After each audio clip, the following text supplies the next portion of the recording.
Hindi mo po kasi masasabi na porkit ang isang tao ay nagmumura, eh masama na siya.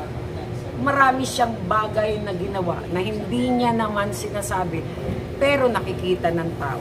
Tatay Digong, sa totoo lang po, malaki po ang pinagbago nung kayo po ang nakaupo sa ating bansa.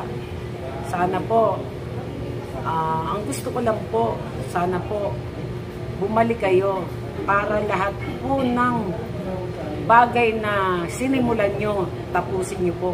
Alang-alang po sa bansa natin. VP Inday Sara Duterte po, the best po kayo. Kumbaga sa kaugali po kayo ng tatay nyo. Yun po ang gusto ko sa inyo, matapang po kayo. Nagbibiro kayo, pero lahat ng biro nyo may laman. Hindi sa may laman na nagpapatama kayo.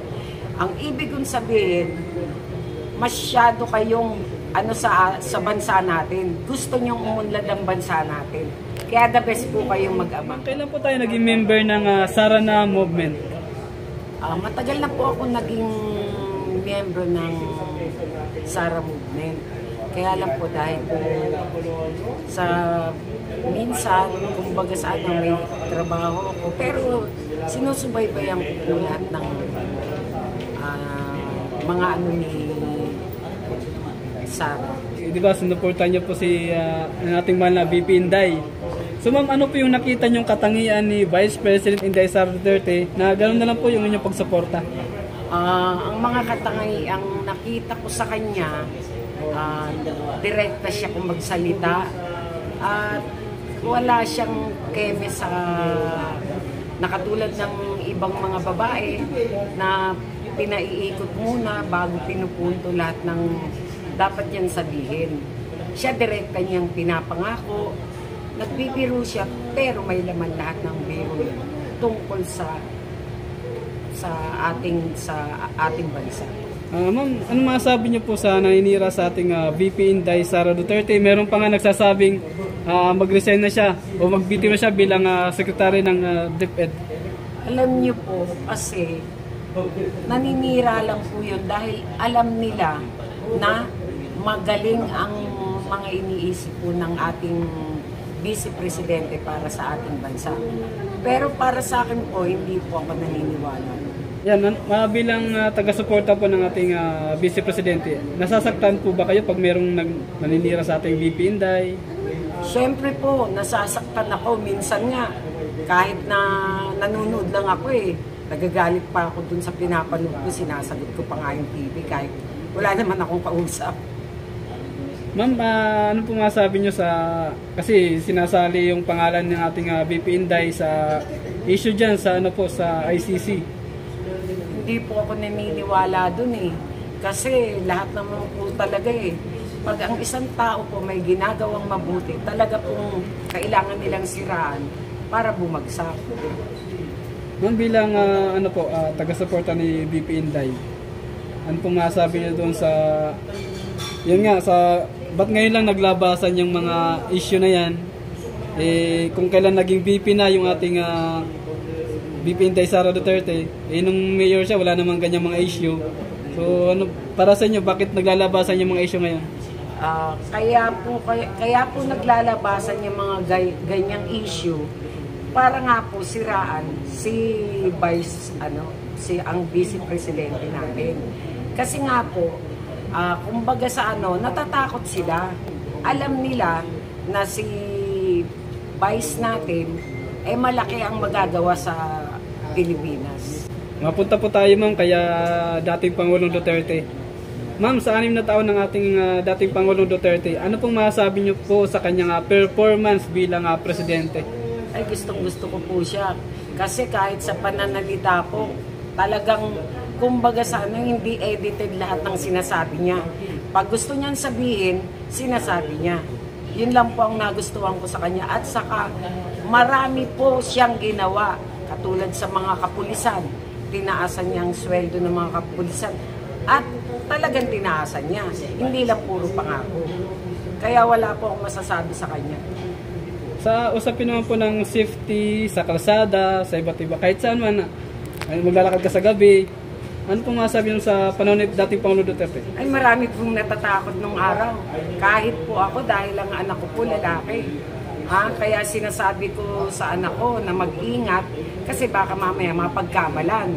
Diba? Kasi maraming ang umaali-aligid na mga, alam mo na, yung mga adik, yung mga ganun, diba? Galit si Tatay Digong sa mga ganun. Pero gumanda po ba yung... Oo naman, gumanda po. Kumbaga sa nakakapaglakad ka na mag-isa. Hindi katulad noon, sa totoo lang, kahit na, siyempre may edad na ako, di ba kahiyahiya naman na matatakot ka pang maglakad sa sarili mong lugar. Pero nung pong panahon ni Presidente, talagang okay po. Wala pong problema. Sa ngayon mo? Sa ngayon, medyo bumabalik na naman eh. Medyo yung mga nagtatago noon, medyo lumalantad na naman eh. Kaya, mahirap din.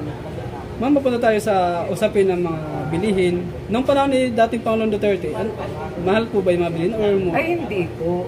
Kasi po, napagkakasya ko pa nga po yung sweldo ko. Nakakabili pa ako ng mga accessories ko. Eh ngayon po, hindi na. Kailangan mong tipirin, lalo na sa ilaw, tubig, lahat tumaas, gasolina. Yun nga ang inaano ko. Diba, sinabi nga na magiging, ang 1 kilo ng bigas magiging 20. Kailan pa po yun? Diba? Yung po talaga ang hinanaing ng katulad naming mga nanay. Kasi kami po ang nagbabudget. Ang hirap po ngayon. Then mapunta ko ka dun sa kung sakaling tumakbong senador si dating Pangulong Duterte, pabor po ba kayo doon? O ano po ba ang makokomento nyo doon? Para po sa akin, gusto ko po siyang tumakbo. Kasi po, siya po walang halong kaplastikan. At saka ang pagmumura naman, hindi naman ano yan.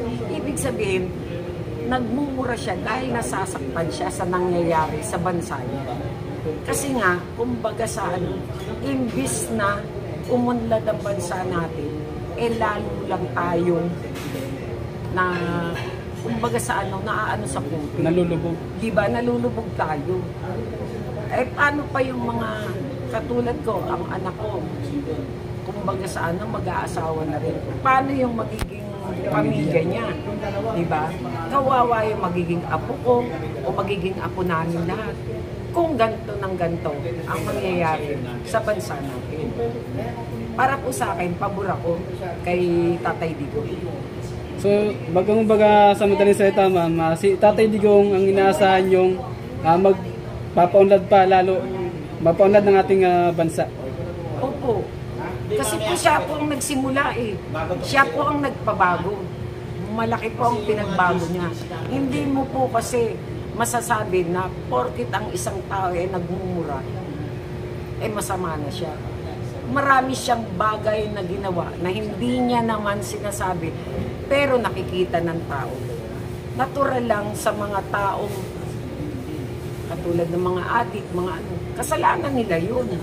Dapat, kung talagang gusto nila ng maging maganda ang ating bansa, iwasan na nila yung mga ganon para umunlad tayo. Di ba po? Di ba po?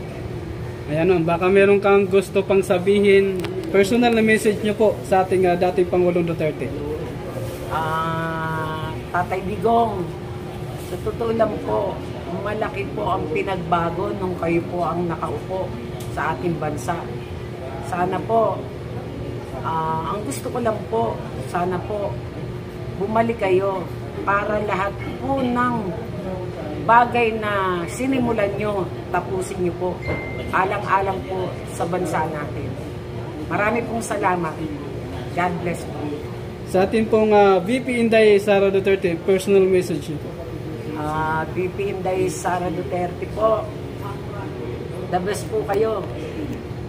Kumbaga sa kaugali po kayo ng tatay nyo.